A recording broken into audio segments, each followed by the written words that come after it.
Educators Lead, episode 110. We often question ourselves, like, why me?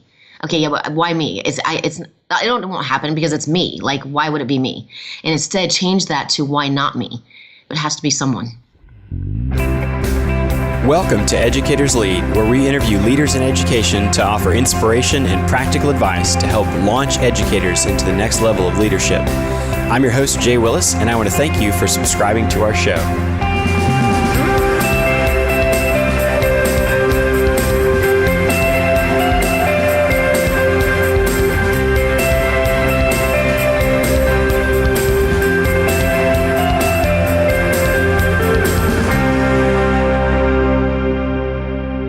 This is John Lee Dumas of EO Fire, and you're listening to Educators Lead. Let's join my friend Jay Willis and get ready to take your leadership to the next level. Hello, EduLeaders. Jay Willis here, and I'm excited to introduce our featured guest today, LaVonna Roth. LaVonna, are you ready? Am I ready? Absolutely, Jay. I am so excited to be on here. Everybody, this is LaVonna Roth, and I am thrilled to have an opportunity to share with all of you EduLeaders some exciting things that have happened in my life, maybe not so exciting at times, but yes, I am totally ready. That's awesome. LaVonna Roth began her journey in education, teaching 2nd through 8th grade, then served as a team leader and mentor teacher, and is currently the creator and founder of Ignite Your Shine and LaVonna Incorporated, where she works as a learning specialist, author, keynote speaker, and consultant. She has a bachelor's degree in special education, a master's in the art of teaching, and a master's degree in educational leadership. LaVonna is passionate about encouraging others to use their skills, talents, and gifts to illuminate the world. So that's just a brief introduction, LaVonna, but tell us a little bit more about yourself. Well, I was a teacher for 10 years, and I never planned on being a teacher. I started out in psychology for a year and a half, and the grades were not so hot, as in not good at all. So I thought, you know what, maybe this isn't the right path for me. And I came across in a catalog for our university all about education and teaching the hearing impaired specifically for special education. And once I got into that, I soared, my grades soared, et cetera. So that led me onto the path of teaching, which I did for, like I said, for 10 years, and then ended up stepping out. I never planned on it, but now I'm full-time consultant, keynote speaker, traveling internationally, doing a lot of things. And I have a family that sees me every now and then. Like, I walked in the door the other day and my daughter said, I still have a mom. It's like, yes, you still have a mom and I still have a daughter, but so thankfully she is super supportive of what I do. So yes, but I have a wonderful family. Well, that's great. Well, so I want to dive in and talk more about your story here in a second. But before we do, what would be something interesting about yourself that most people wouldn't know?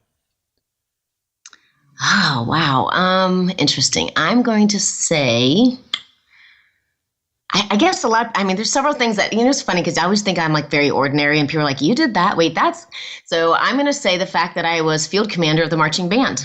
I did that for 2 years and I played flute and piccolo, but then I transitioned into being field commander. Wow. Yeah. What was that like? It was awesome. I'm actually, I've learned to come out of my shell, pretty shy. And that was one of the moments where I really wanted to do it, but to be in front of people, having them look at me, I thought, I don't know about this. But I had a passion for wanting to get up there and just be able to feel and know that you're driving the force behind it and they are all in it with you together. So it becomes this whole, I don't know, like an orchestra, but with a marching band. And it's just, it's amazing. I really, really enjoyed it. I'm so thrilled I did it. Yeah. Yeah, I bet that would be a neat experience. I was in marching band, but never kind of in that role. So yeah. No, it's fun. It's fun to experience both. But marching band, so many skill sets that are learned right there. Yeah. Yeah, walking and playing at the same time. That's interesting, Yes. Now, if you had to do this, we had to pop our feet up and then like roll them so that it was we had to learn to march totally rolling our feet so that it was smooth as molasses. Like it was, that was the first challenge. And your feet were like, wait, how do I do this? But you figure it out. Yeah. Well, that's great. So I guess, going back and talking about your journey for a second, because you started off, you said as a psychology major, or for a while you were? Yeah, for about a year and a half, I was in psychology. That's actually my undergraduate degree is in psychology. So just Yeah. Yeah, see, now I quote brain research. Internationally, I'm presenting with neuroscientists, neuropsychologists. So there's definitely a passion there, but I didn't care to learn about all of the theory behind things. I wanted practical and applicable, which still drives how I work with teachers today. Yeah. Well, so what was it that caused you to decide to go into education? I know you kind of briefly mentioned it, but was there kind of like a point, or was there kind of a story behind that? Well, if I'm going to be honest, when I went into college, I'll back up a little bit. I struggled. I was great, phenomenal student in elementary. Middle school grades started to decline. High school started seeing D's. First semester in college, I got a 1.2. And I was really struggling. So I was put on probation, and I wasn't out partying. I just wanted that to be on the record that it wasn't that. It was, I didn't understand how to study. Things had been easier before. I'd never really learned how to study and what it really meant to put effort into things. And when I did, I often saw C's even. So it comes back to me not understanding how I was as a learner. And so being put on probation, I stayed in another semester, and then I started really questioning, going, okay, what am I doing? And I got out of probation at that point, a little kick in the tush on that one. And then it wasn't until about the third semester that I was there that I changed into education. And I was going through the catalog, and I was like, is there anything about sign language? And it's because I'd worked at McDonald's in high school. And me too. Yeah. Oh, you did? Oh, yeah. Yeah. All right. Go Golden M. Yeah. So I had a gentleman who would come in periodically, and he would try to communicate in sign language. And I remember being frustrated because I don't like a barrier between myself and another human. I want us to be able to communicate. And so we would have to show him charts, like, okay, you point to the picture, and then we'd have to model like small fry, middle, medium or large. And then when I got into college, I worked at a tanning salon for probably about a year and a half. And I had the same situation. A couple came in who signed, couldn't communicate. So every time they came in, we had to write everything out on paper. And I thought, this is ridiculous. This drives me crazy. So because I was having trouble in school, I thought, I wonder if there's a sign language class. I would really love to learn this. And the way I found it was because it was under the education part, special education, teaching the hearing impaired. And I thought, no way. Well, let me check this out. Well, I went into it, and I totally flipped my GPA. I was actually getting A's, A minuses, and probably I got a B or so. I don't remember. But my grade point average completely flipped, and I just felt this whole thing come alive in me, and it wasn't hard anymore. So what do you think the difference was for you to go from D's to, A's and B's? I think I had to do a lot with finding my passion. I love psychology, but like I mentioned before, I don't love to learn about, not that there's not good information and good reasons to understand Pavlov and, Freud and all that. It still comes in handy, but we dove so deep into all of that I thought, but what can I do with this? What does this mean exactly in real life, and what I would do for a career? And when I went into education, everything we learned, okay, not everything, that's actually overboard. I would say that a lot of what we learned, though, I could see exactly how it would apply.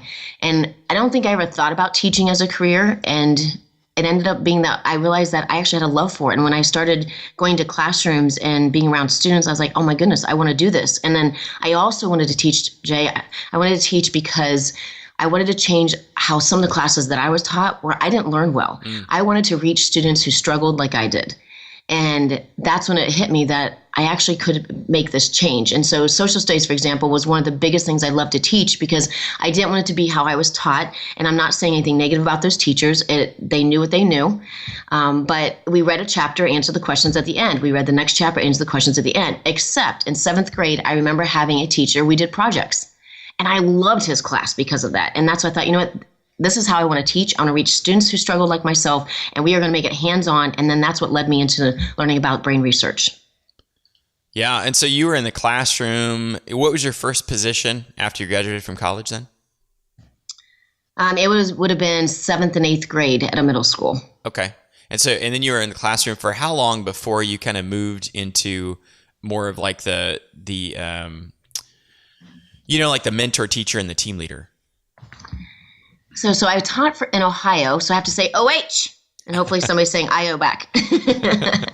So I taught in Ohio for 5 years, and that was 7th and 8th grade. And I would say I started getting comments like, you really should go into educational leadership or curriculum and instruction, because that's in Ohio, that's what you had to have, one of those two to become an administrator.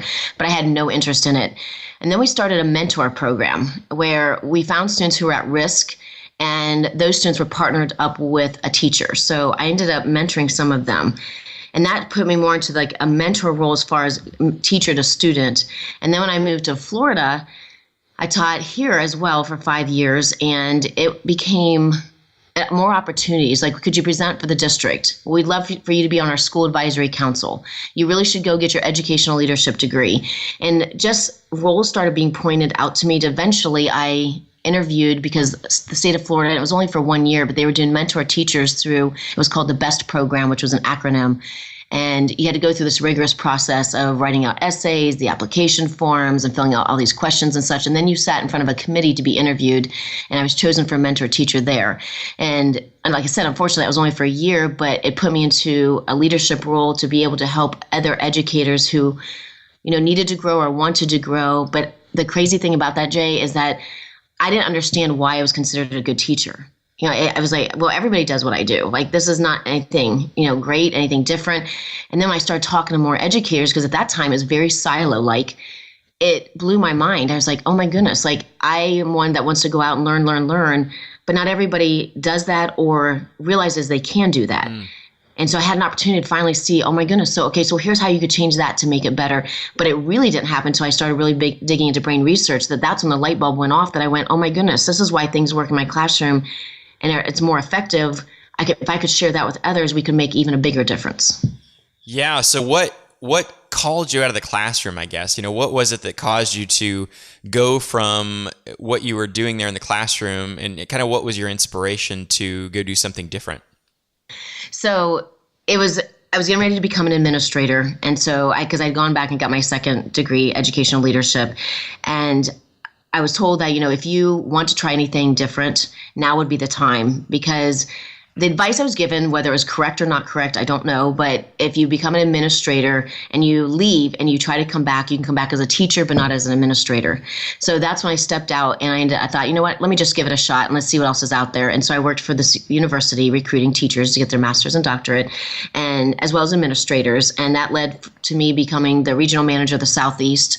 And I realized I was way too far removed from students and teachers.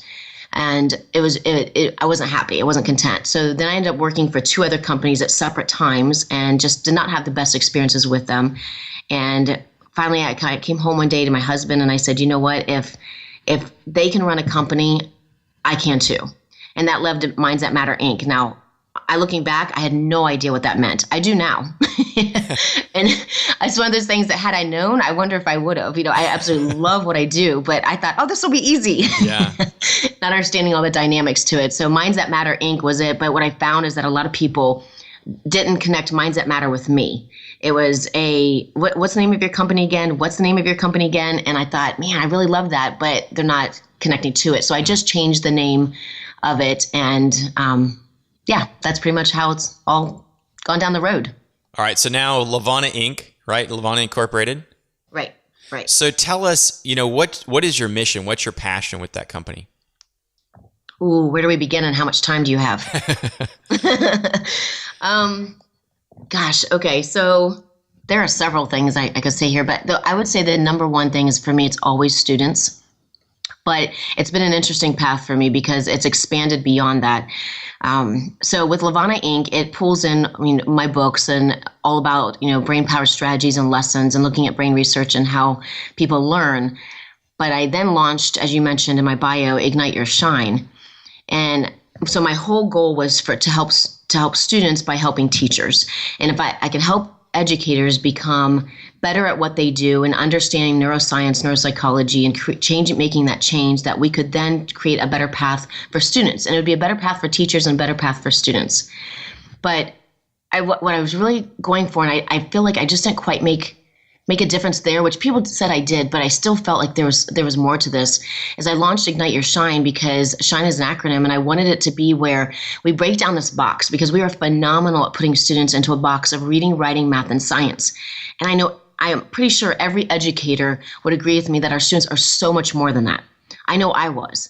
And so what unfortunately is kids develop this helplessness or hopelessness, or they develop this, I might as well drop out or I have a low self-esteem or low confidence, so I might as well bully you.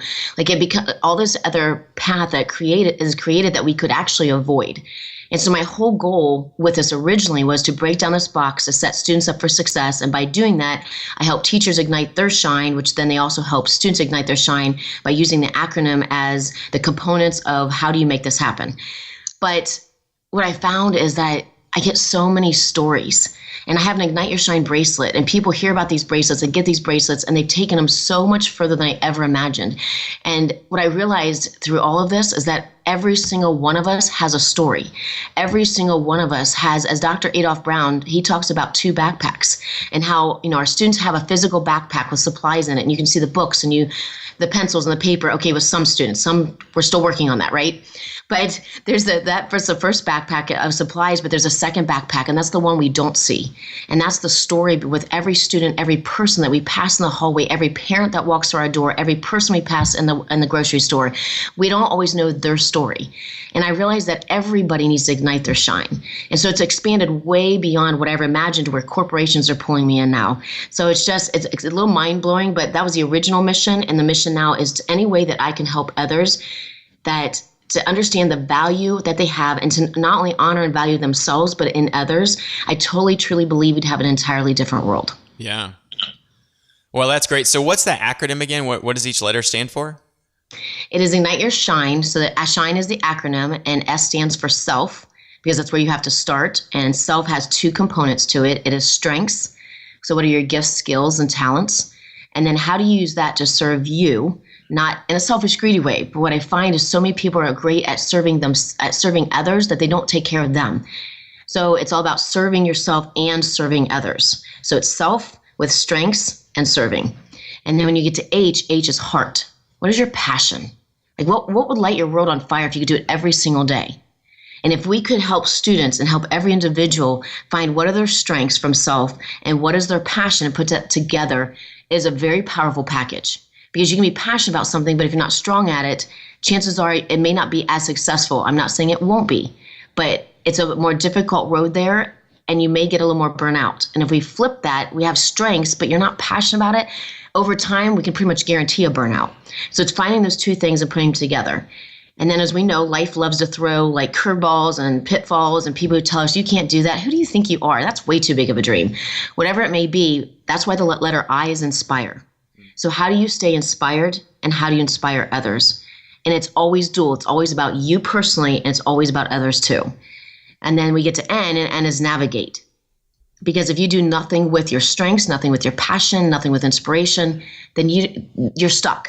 So navigate is, what is your story? What is your action plan? What do you want your goals to be?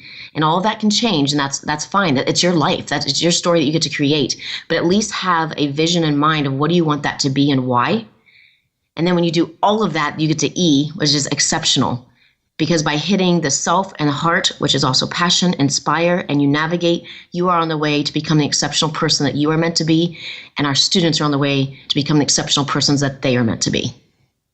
So ignite your shine. Yeah. Boy, I love it. I love it. And if it's okay with you, I'll include that in the show notes, that acronym kind of spelled out there for people. Okay. Absolutely. And they're welcome to follow me on Twitter with #IgniteYourShine and @LaVonna Roth also. So that's great. Well, so what's been one of your biggest struggles, I guess, in your journey to where you're at today? I'm going to say frustration, because my heart has such a passion, and I have such a passion, and I can't do this alone. This is literally a movement. It's going to take every single person in this to create a tidal wave. And so it's frustration with, how do I get this out there faster so that we save more lives? And I don't mean that necessarily literally, but kind of literally, because every person who does own this and they honor and value the persons around them, that does save lives. Like, I can't even begin to tell you, I'll choke up even thinking about the stories that I've heard from people that have experienced Ignite Your Shine and implemented it in their own life. And I just know the difference that we can make as humans. So sorry, choking up on this one. We can make such a difference. And so it's a frustration of, when you have this dream and you have this passion, but how do you make it happen? And how do you get it out there faster? And so one of the biggest things I know that could be with this is to have everyone step up as a leader and to own this and to move forward so that every single person believes they are unstoppable. And it's not, as I do my keynotes and my presentations, it's not in an egotistical way, because nobody has time for that. Nobody wants that. Nobody cares about that. Right. But it's all about with being confident in who you are. And if we can take that further, I mean, again, I cannot do this alone. So the more people that jump in, the faster this is going to happen, which means we make such a huge impact, not only in our schools, but in our communities and our world. Yeah. Oh, that's great. Well, so yeah. And even if you're not, if you're physically still alive, but your spirit is crushed and kind of dead, I mean, that's just no way to live, right? Right. That's an excellent point. I love that. Yeah. Well, so I guess, you've been doing this for a while. Obviously, you've been in education for a while and have had an opportunity to, kind of be a consultant and inspire other educators. What would be, I guess, one of your stories of greatest impact that you've had a chance to witness and be a part of? I'm going to say, even though Ignite Your Shine is newer, I mean, I've gotten feedback from teachers in the past and just how much they've loved all the brain-powered stuff. But the Ignite Your Shine is definitely just the way, like I said, it's rolling out. And so, for example, I will share, I'm not going to say the teacher's name because I don't know if it's okay to share this story. It's one of her students, but I've created lessons with Ignite Your Shine, and they have videos and lessons, and they're about to be launched. But I have a teacher, one of them, she's in New York, and she's piloting them with her students and her fourth grade students. And she shared with me just last week how I Skyped in with the students, and I taught them in sign language what S.H.I.N.E would be in sign language. And I just shared, snippets of Ignite Your Shine, but I want to give her full credit because she's totally running with this with her class. And they were all out last week on the playground, and a student from another class turned to this girl who often is picked on, and he said, "You're a disgusting disease." And so she was about to step in when her classmates that had been through Ignite Your Shine were going through it, rallied around her. And I teach them in how to sign exceptional. So they gathered around her and just completely supported her and were saying, "You are exceptional. You are exceptional. Don't listen to what he just said to you. You are exceptional." And she said, you should have seen the smile that just came and lit up her entire face. And she said how proud she was to have her classmates rally around her. And so that is those kinds of moments, that to see others just taking this and really making that difference. I mean, that's one specific moment that I can say, and I could share so many, but that is one that definitely just warms my heart because that's what this is all about. Yeah. Oh, that's awesome. Great story. Well, so I'm going to roll through some rapid fire questions if you're ready for those. Give it a shot. We'll see. All right. So I'm ready. First off, what's the best leadership advice you've ever received? Okay. Since it's rapid fire, I'll spare you the story, but I had a gentleman that I'd met, and he turned to me and he found out I had a business, and he said, "I used to own a business too." And he said, "So can I give you some advice?" And I said, "Absolutely." And he said, "Dream bigger than you ever imagined." And those words have stuck with me. And he said, when I owned my business, I didn't dream big enough. And so my dream, in some ways, and some days I'm like, okay, I'm dreaming way too big. This will never happen. But I also catch myself and say, why couldn't it? That reminds me of, I don't know if you've ever read the book, The Magic of Thinking Big. I've heard of it, but I have not read it. Such a great book. But it I'm writing really, it down. Yeah, in a lot of ways, that has been my inspiration, especially a lot of times when I feel like I have kind of this, like the BHAG, the big, hairy, audacious goal, where you're like, there's just no way that's ever going to happen. And then you read that book and you just realize that that it's amazing what you can accomplish if you just kind of take the barriers off of yourself. Yes. Like one of the things I talk about is we often question ourselves, like, why me? Okay, yeah, but why me? It won't happen because it's me. Like, why would it be me? Right. And instead change that to why not me? Because, if you look at all the people that we see as success, and that could be like literally celebrities to those that are celebrities in our own eyes personally that we're around, it's why not them? I mean, they made it happen. So why couldn't it be you? It has to be someone. Yeah, that's great. Well, so what would you say is your biggest strength as a leader? Probably my passion. Although it probably could be a weakness at times. I'm very passionate about what I do. And I find I have to balance it a little bit because I don't want to overwhelm people. But at the same time, my goal is to inspire and motivate to help them make the difference that they want to make. Yeah. No, I think that's great. Obviously, that comes through during this podcast. And I feel like in a lot of ways, the world needs more of that, because I feel like people just are too comfortable being a little bit too complacent. And so when you encounter someone who's passionate about something, it definitely gets your attention for sure. And I feel like probably all of us could use a little bit more of that. So True. I'll second that. Yeah. Well, so do you have a book or two that you would recommend for other school leaders? I'm gonna say that it's probably gonna be very similar to what is already, like, a lot of people know about. John Gordon, Tony Robbins is a big one. I listen to Lewis Howes on podcasts. He does the School of Greatness. But I really love the book Creative Confidence by Tom and David Kelly. They own a company called IDEO, and it's not specifically necessarily toward leadership, but yet it is. So Creative Confidence, it's one of my favorites. Creative Confidence. All right, I'll put that in the show notes. That's a good one. I'll have to check that out. Yeah, I love it. So what advice would you have for an educational leader as far as working with the students that they serve? Remember, they're human. I think sometimes we get so caught up in the curriculum and the standards and the tests the assessments that are given. And I think we sometimes forget that under that amount of pressure and stress that we tend to get, I have to get through this, because there's such immense pressure with that.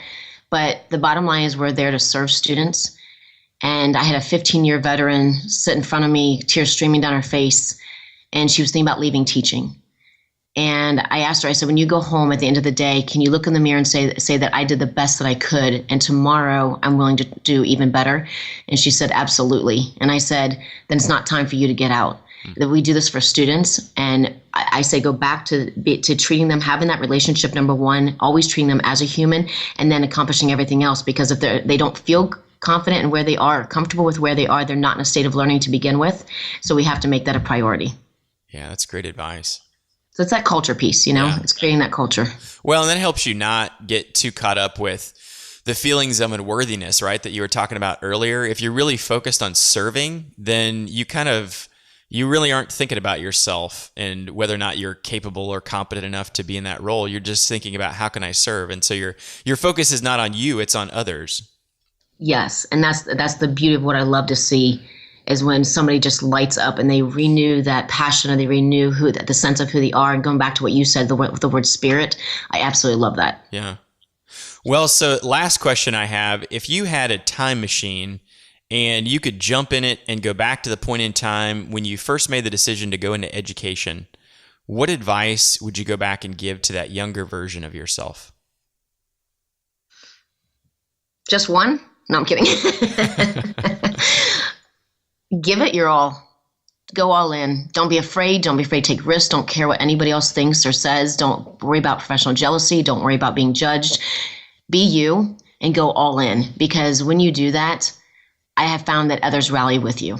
And those that don't, that's okay. There's always going to be some that don't, but focus on those that rally around you. And Jim Rohn had a saying that you are the average of the 5 people you spend the most time with. So I tell myself to who am I spending the most time with? Focus on those people, because they're your cheerleaders. Those are the ones that believe in you, and you will become unstoppable. Yeah. That's great. Yeah, I would say if there's a theme throughout this podcast episode, it would be that, pour yourself into it, just be fully engaged. Because, you look at kind of, the transition from having maybe struggling in school to you doing exceptionally well, and then, the success that you are realizing now, and it all has to do with you pouring yourself into what you're doing. You're right. And I want to add to what you're saying. It reminds me that we get so focused on, and I'm so guilty of that, but I have this to do yet. And I want this to be accomplished yet. And I have this and this, and oh my goodness, I'm not even close. And so when you use the word success, my instant reaction is, but I'm not successful.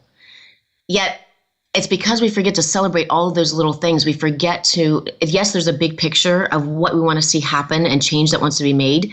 But what about celebrating all those steps along the way? Because all of those are accomplishments. And I think we just forget to do that so often. So it's part of your story. Be present and pause every now and then. Celebrate you and celebrate all that you've done, because this is your story and you get one life. Right. Right. Life is made up of thousands of tiny moments, right? It's not one big event. It's just a bunch of tiny moments. Yep, exactly. Yeah. Exactly. So I guess finally, if one of our listeners wants to reach out to you after the show, what would be the best way to connect with you? So Twitter is definitely, I'm quite active on there daily. So it's at LaVonna Roth. It's LaVonna Roth. I'm also on Facebook with Ignite Your Shine. My name is also there for Facebook, and Twitter, #Ignite Your Shine, definitely. And then if they want to reach out to email me because they have a question or just want to connect in some way, just understand I travel a ton, so I reply as soon as I can. But it is LaVonna, LaVonna, at LaVonna Inc., and Inc. stands for Incorporated, so at LaVonnaInc.com. All right, I'll make sure to put that in the show notes as well. Oh, yeah, and you know what? They can also go through the website, IgniteYourShine.com or LaVonnaInc.com. So, okay, thank you for putting that in the notes. Oh, yeah, no problem. EduLeaders, this has been a great interview today. For the show notes of today's show and other resources, visit educatorslead.com and type the word LaVonna into the search tool to find her show notes. LaVonna, thank you for sharing your journey with us today. Thank you. And Jay, I so appreciate you allowing me to be on here. Thank you for all that you are doing. You are amazing, and I so appreciate it. Thank you. I appreciate that.